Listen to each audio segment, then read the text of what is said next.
Oh,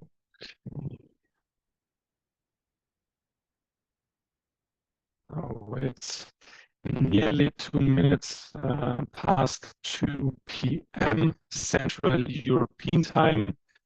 And that is a very good moment to start this weekly session. So a very warm welcome to all the participants. In today's call. Again, we have a very exciting session today. We will get to know more about the shared security responsibility model in SAP S/4HANA. As you might know, one of the advantages of the cloud for customers is that they do not have to worry about the security of their infrastructure, but this also applies to the SAP S/4HANA application. But what exactly is then the customer's responsibility, and what is SAP's responsibility? Very exciting topic.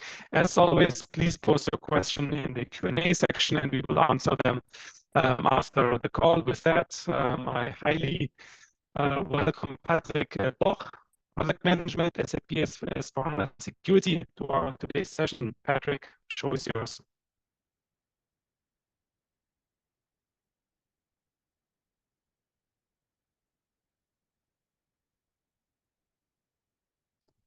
Still, I think you're on mute, Patrick. So if you would unmute then. The old mistake. Sorry about that. So yes, thank you, Rena. Thank you for the warm welcome. And yes, I will be talking about the shared security. Patrick, you're on mute. No, I'm not on mute. I'm not on mute.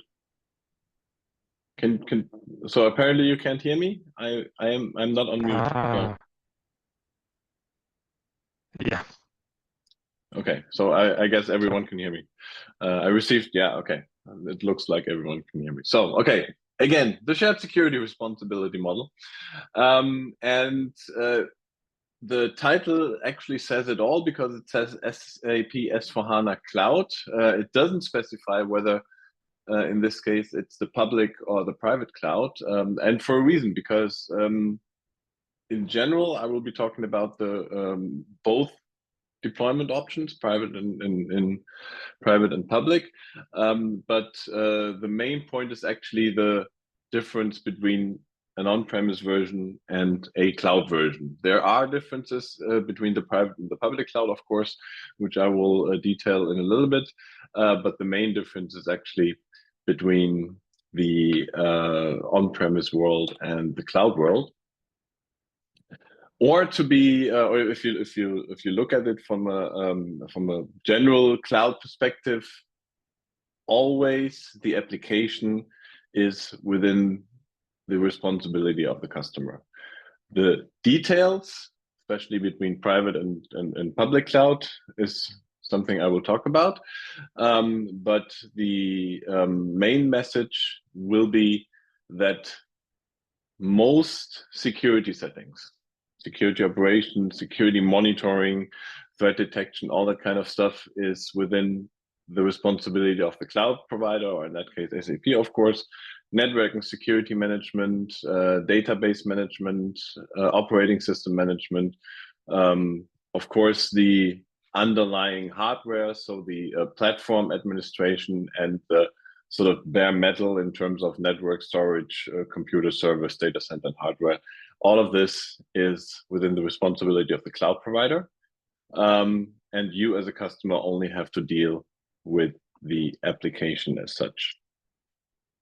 So if you look at that from a more high-level perspective, it means that your data, the customer data, user identity, authentication, and especially the business processes, we do not have access to that.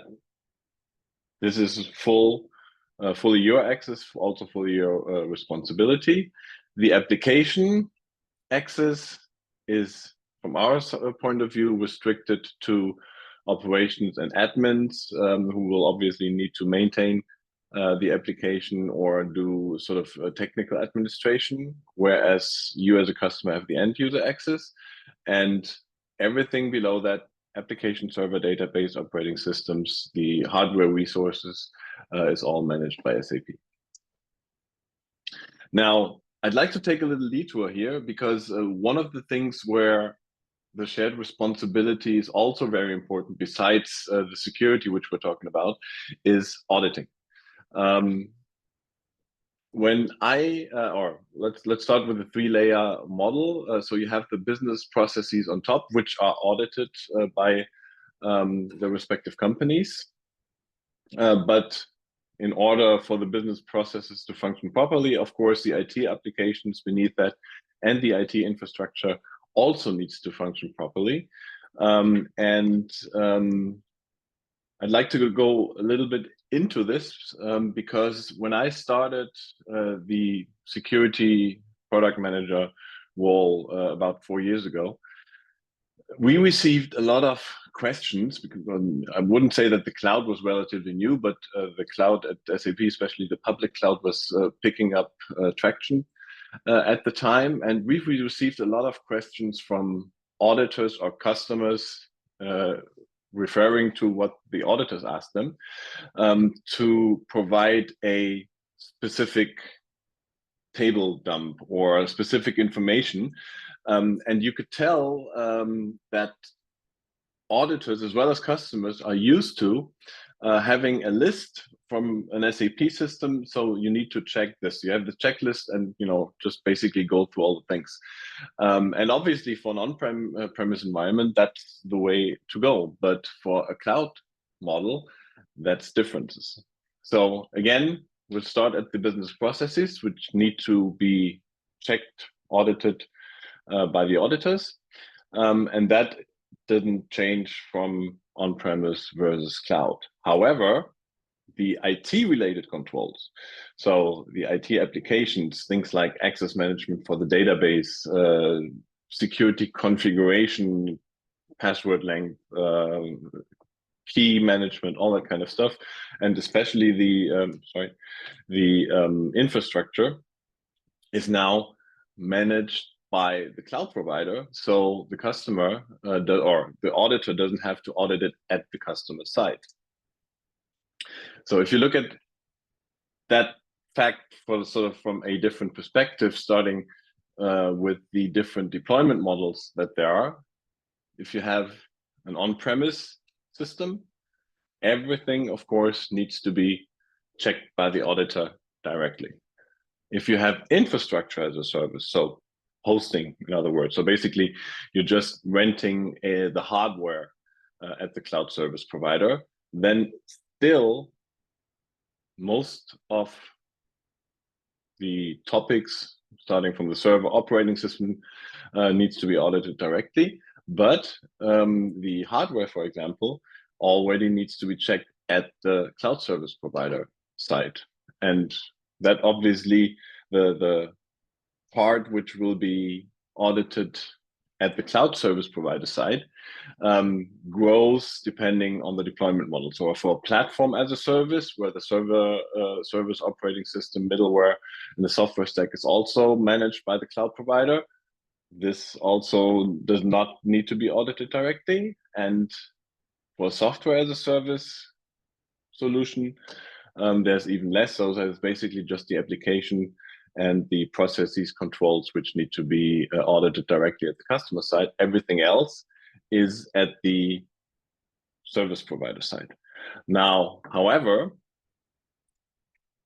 this doesn't mean that for every customer, an auditor comes to SAP and says, hey, can you please let me check your IT applications and the IT infrastructure because I need to audit that customer. That would be just too much work. I mean, SAP has something like 400,000 customers all in all. And if every one of these customers would tell the auditors, well, go ask SAP for an audit, we wouldn't do anything else but audits.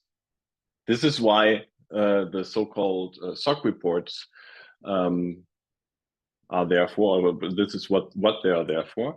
And they're actually the idea is basically we are also audited by an auditing company each year for all of our products, for all of our cloud operations.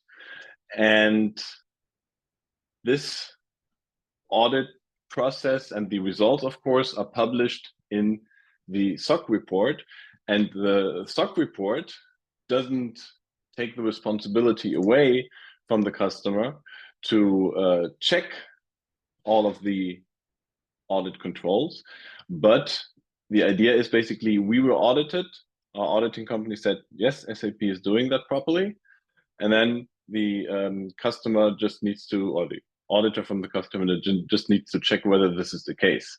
So they still need to request, review, and evaluate the SOC reports. And as I mentioned, the auditors will still audit that SOC report. They just don't sort of check every control by themselves.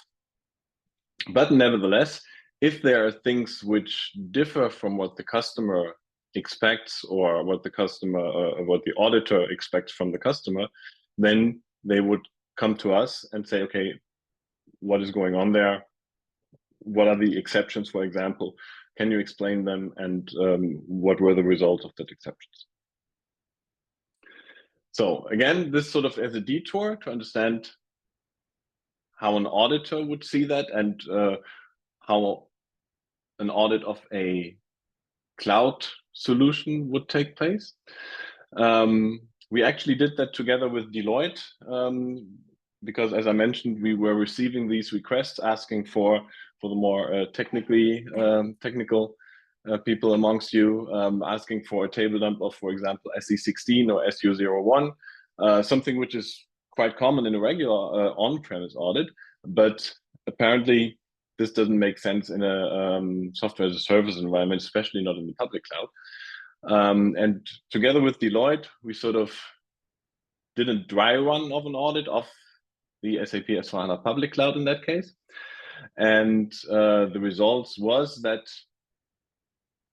we basically, we wanted to write a book, but we actually published a series of blog posts. The links will also be provided to you after the session, where you can basically see the differences in auditing an on-premise solution versus the cloud solution. Now back to the actual shared responsibility model and the picture I've showed before.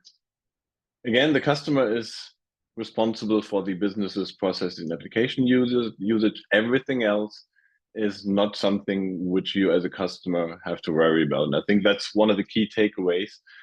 If you move to the cloud, there's a lot of things which you no longer are concerned with because we're doing it for you. And most of that includes the operations. Now, to go a little bit into the detail of the differences between the private cloud and the public cloud, this slide here shows what the responsibilities are with the customer and what the responsibilities are with SAP.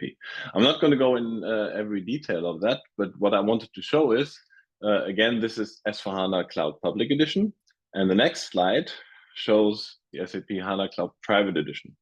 So you see, if I sort of switch back and forth between those two slides, you see there are differences, but yeah, they're going back to that earlier cloud.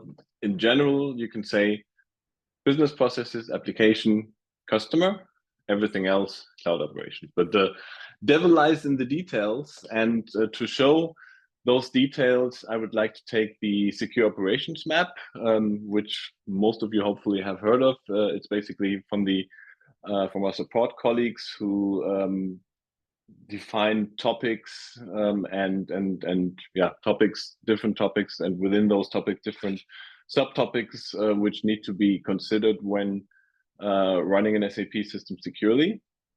Yeah, to basically show the differences between the private and public cloud, I'm going to go into some of the details here, starting with sort of an overview. So if you look at the core responsibilities, just sort of as a very high level picture, this is what it would look like.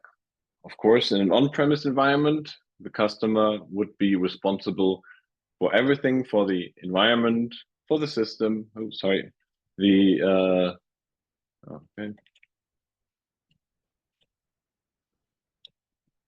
I don't know which button I pressed to get there, but So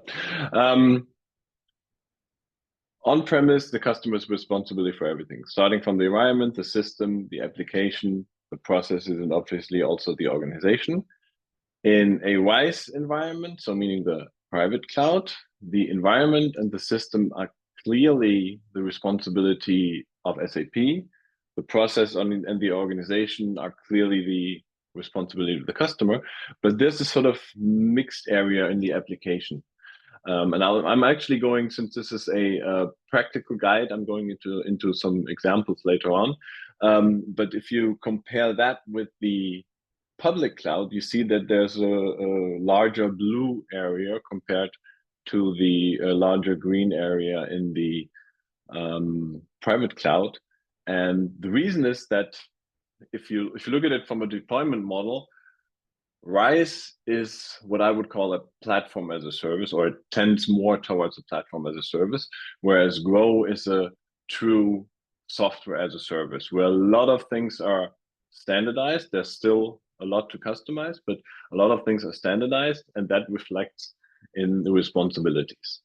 Let's look into some more details, starting with the environment. So if you compare the private cloud RISE and the public cloud GROW, network security, operating system, and database is all, generally speaking, in the responsibility of SAP. The reason why there's also sort of a customer part in those two squares is essentially because things like accessing the internet, the security for that is also part of the customer. It would probably also be possible to flag that under client security, but generally speaking, network security of the server, of the system landscape where the application is located is the responsibility of SAP. Security hardening, same thing. That is sort of the technical security, those things which I mentioned, like profile parameters, the general security hardening of the SAP system, but also of the operating system of the database. This all lies within the responsibility of SAP.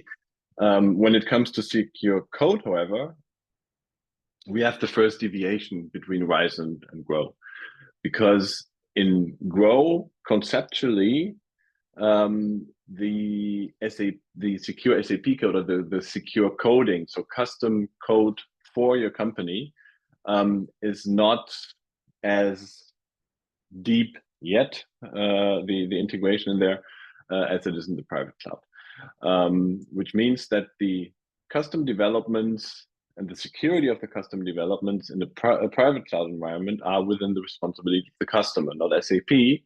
Whereas in GROW, we have a more strict sort of line between the custom coding and the coding of SAP, meaning essentially that not all function models, especially those which go deep into the application and which are touching technical security relevant settings, cannot be integrated into the public cloud.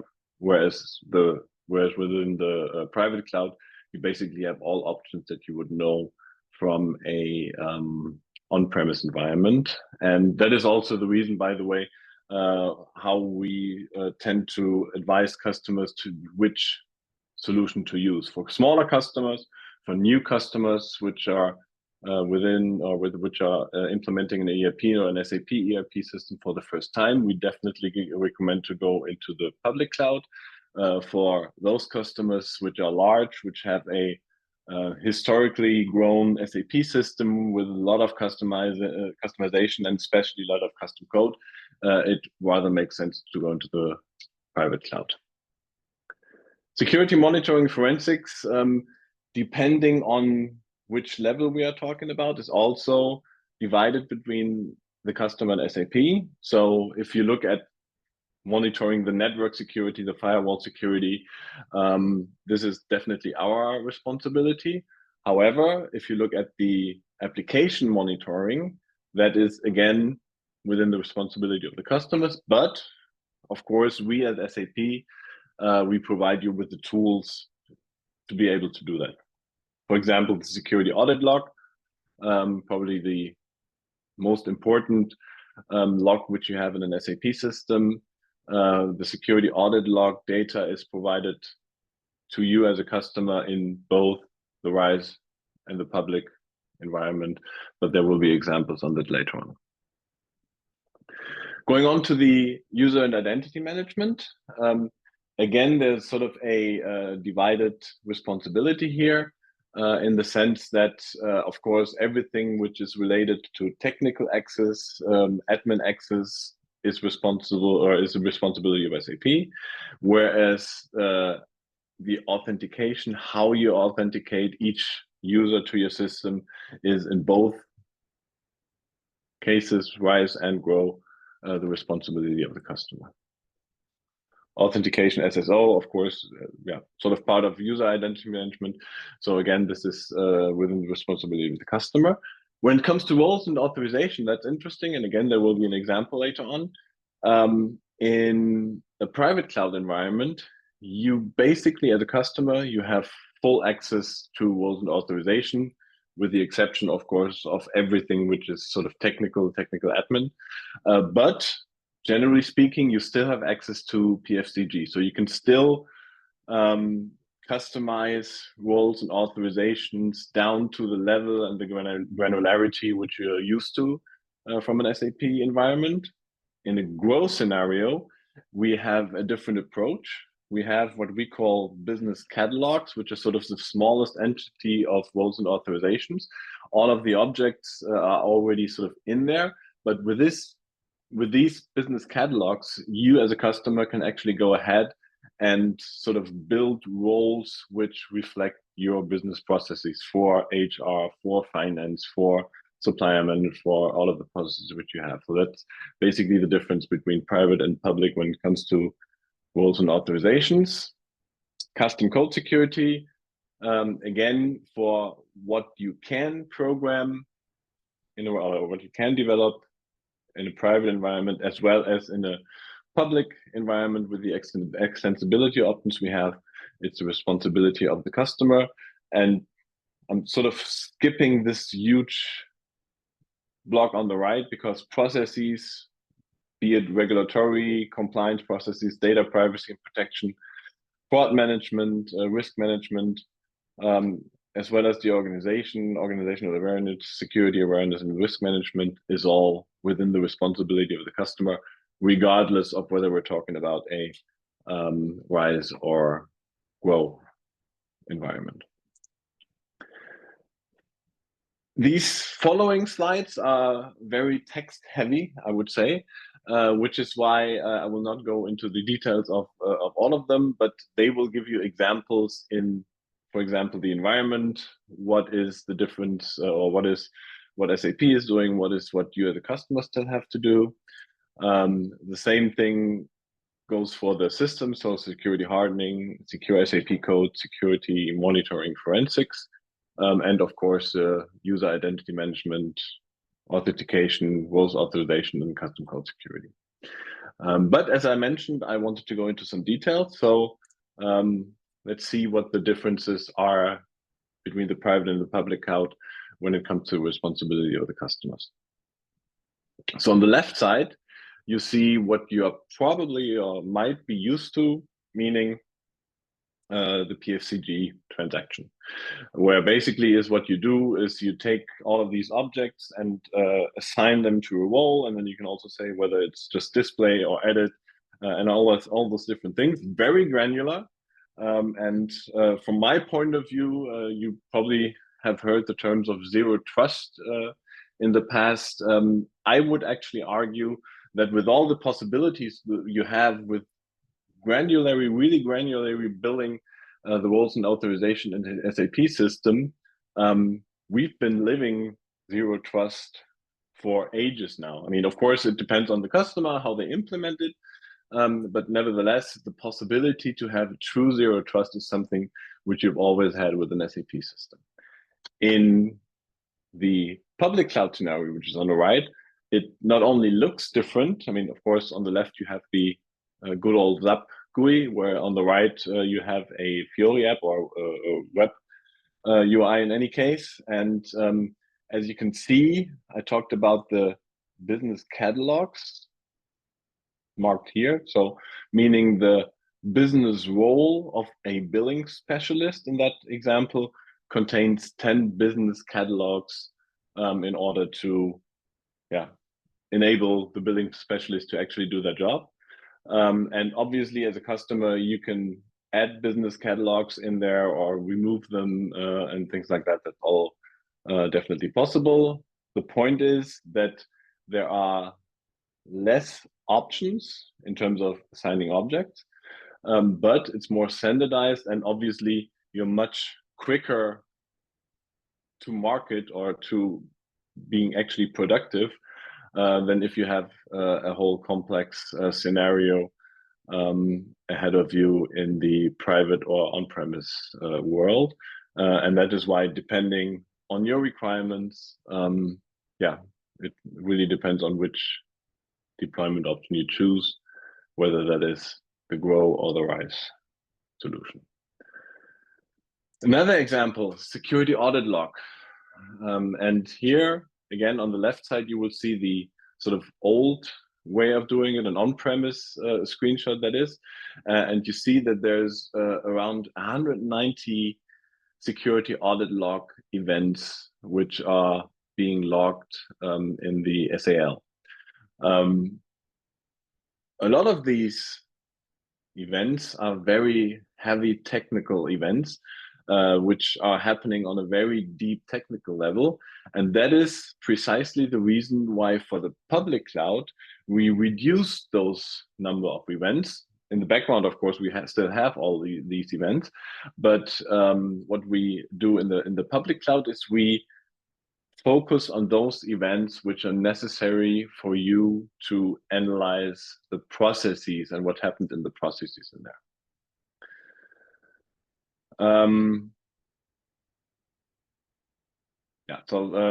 Again, on the other hand, or another technical detail, the security audit log in a private cloud or in an on-premise scenario is sort of a log file, which can obviously be imported to VM system, for example, or to enterprise threat detection by SAP.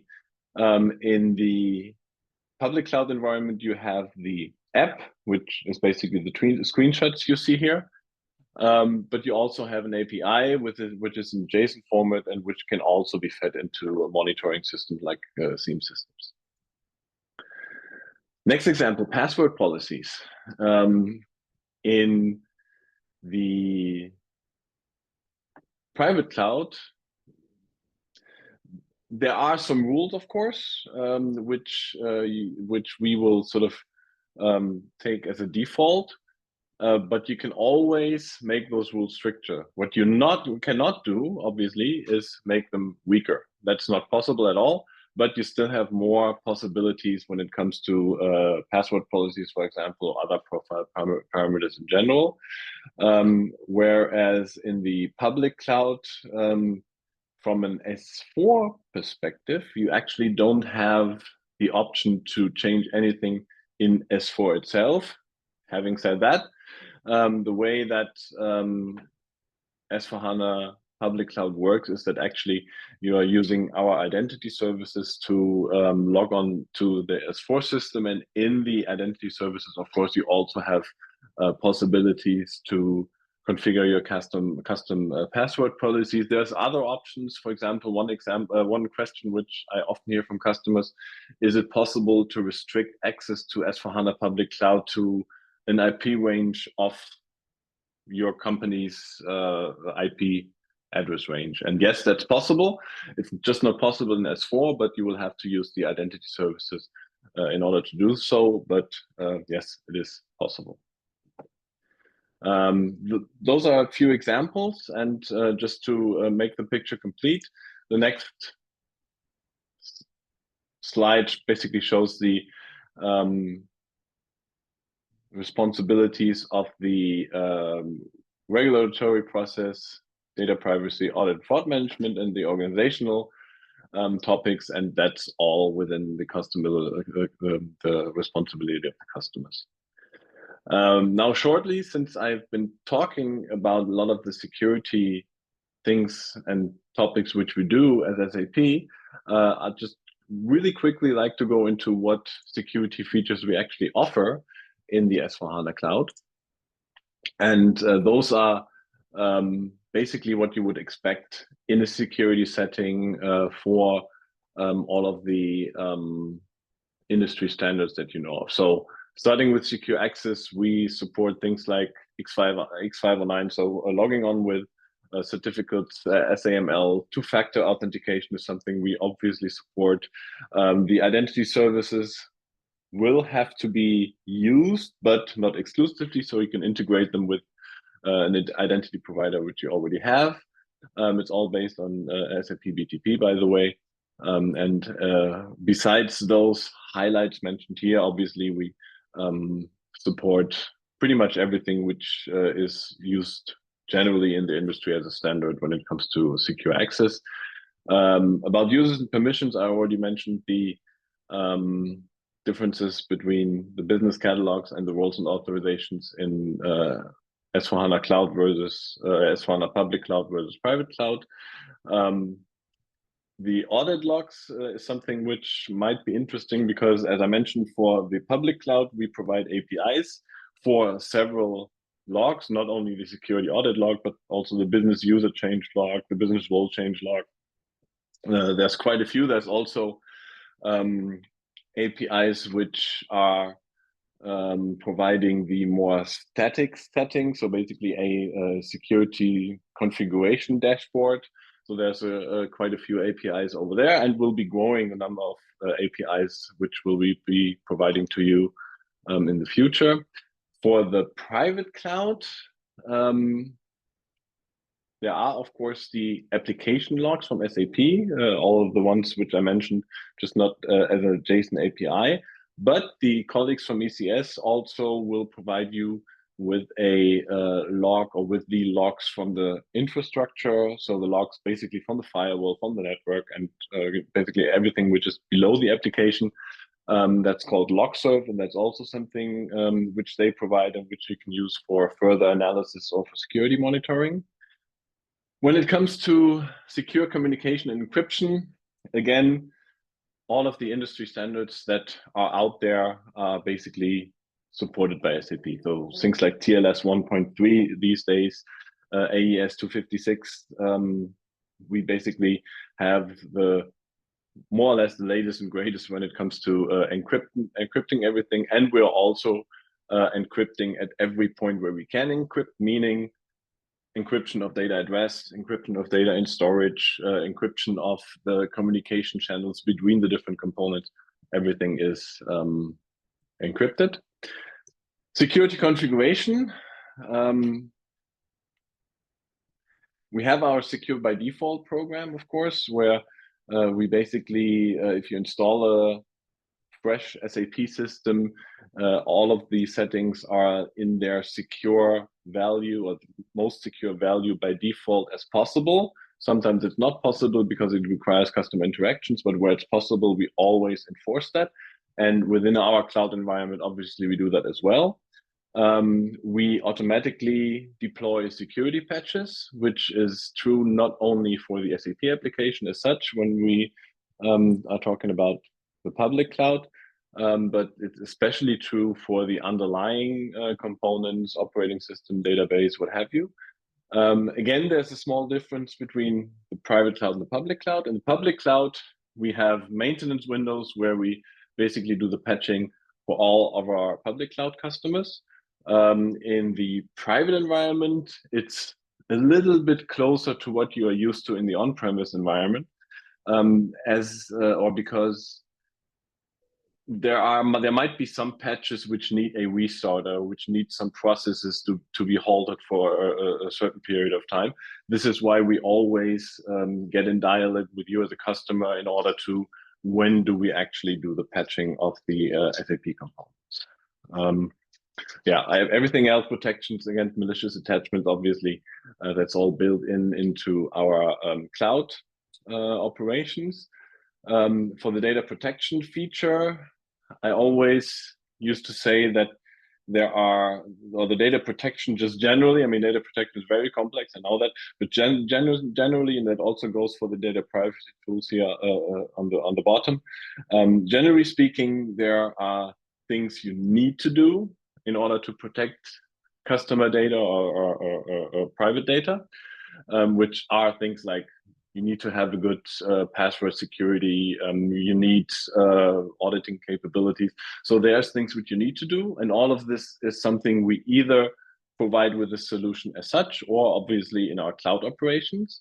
But there's also data privacy topics which are within your responsibility as a customer.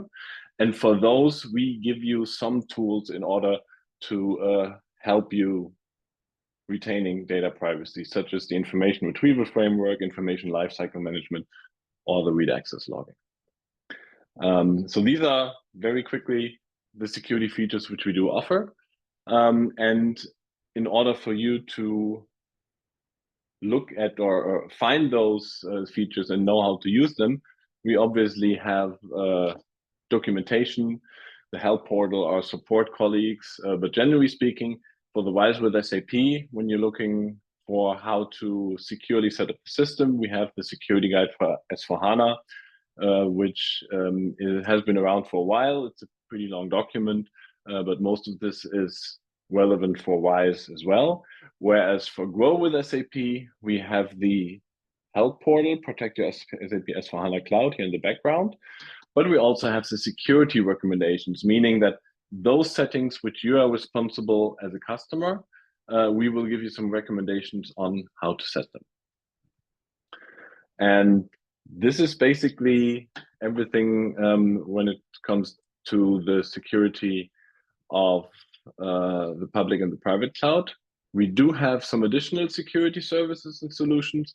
I'm just really quickly going into some of the things here. So there are quite a few solutions for the topics of identity and access governance mentioned here. Single sign-on, for example, is a good example. But there are also some additional security solutions. I shortly mentioned enterprise threat detection, which is a sort of a SIEM solution for SAP systems, if you want to call it that way, or the code vulnerability analyzer, which checks the security of your ABAP code. Data custodian for key management, also a very important topic these days, and especially when it comes to cloud. And yeah, again, there's quite a few others. And with that, I would like to actually close the presentation and go over to the questions. And I've seen there are already quite a few questions. I don't know, Kenna, you want to say a few words, or can I go into the questions directly?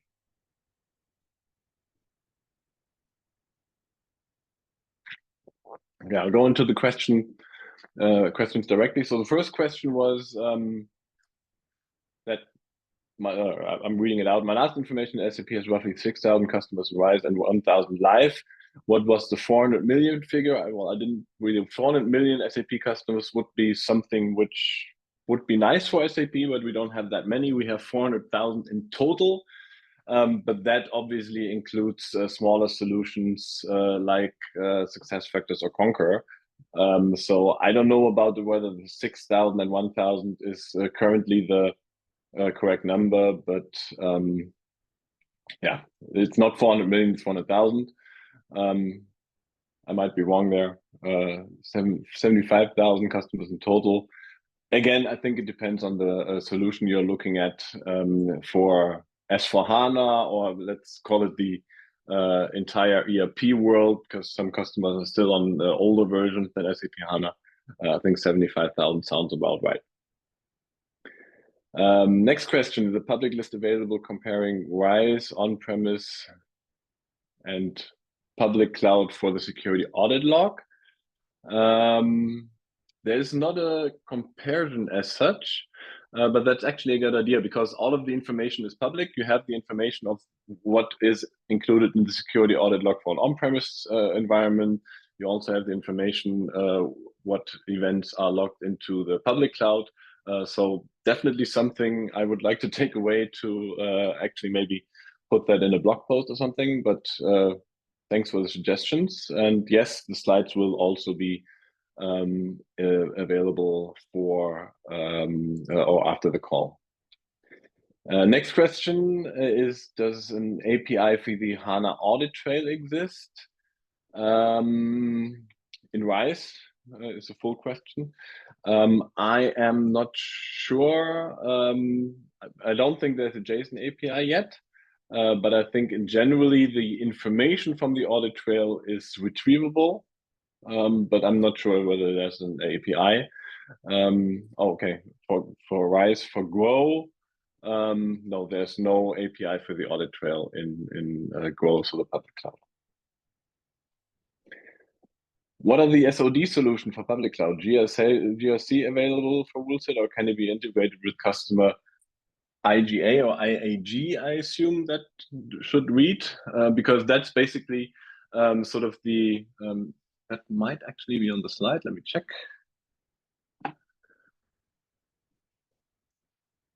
No, it's not in there. But generally speaking, yes, SAP GRC is our SOD solution for on-premise, and SAP IAG is our solution for the cloud. And obviously IAG will be sort of extended in the future.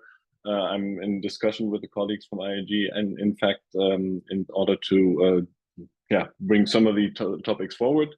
But segregation of duty is something, or a segregation of duty check is for SAP S/4HANA Cloud is something you can already do with the feature scope of IAG these days. So these are the questions which I have until now. Are there any more questions?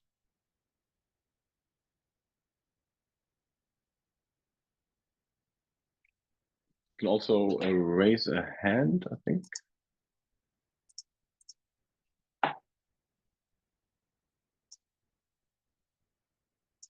Let's see if I can. So if you raise a hand, I can also unmute you. There's one raised hand. Where do I find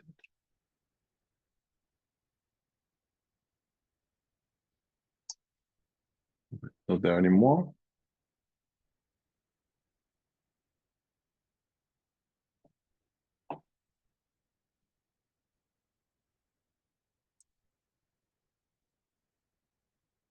Okay.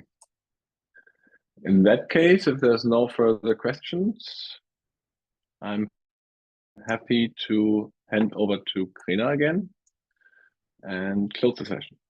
And as I mentioned, maybe again, the slides will be made available, and those will also include the links which I mentioned to our blog series, where we talk about the differences in auditing SAP on cloud or public cloud in the public cloud. And there was an additional question that asked me to go back to the security, the shared security responsible model. I assume this slide is the one in question. So if there's a specific question to that slide, feel free to ask.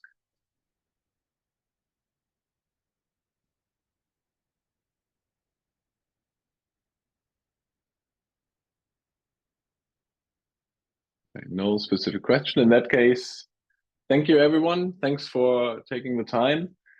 And yeah, if you have any questions, feel free to